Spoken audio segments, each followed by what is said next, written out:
Après cette formation de 2 jours, ces animateurs capacités par CACDI vont se rendre dans 5 écoles de la commune de Karisimbi afin de sensibiliser les jeunes filles sur leurs droits sexuels et reproductifs. Ces genres de formations permettront à réduire les cas de mortalité liés aux avortements clandestins en ville de Goma et ses environs, estiment quelques participantes.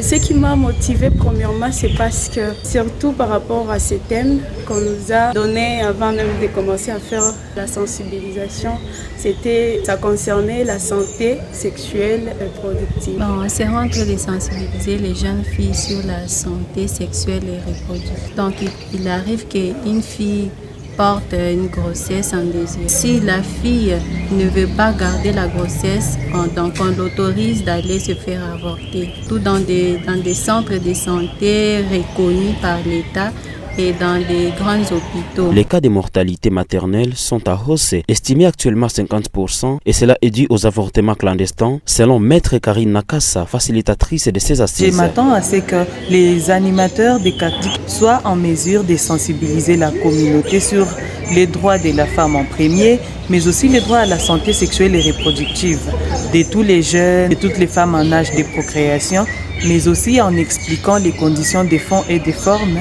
pour bénéficier de particularités du protocole de Maputo pour accéder à l'avortement sécurisé. Il y a beaucoup de problèmes des avortements clandestins qui contribuent d'ailleurs au taux de mortalité maternelle et infantile. Le taux de mortalité maternelle augmente et en tout cas à 50% c'est dû aux avortements clandestins. Rappelons que ces sensibilisations sont organisées grâce à l'appui financier du Fonds pour la femme congolaise.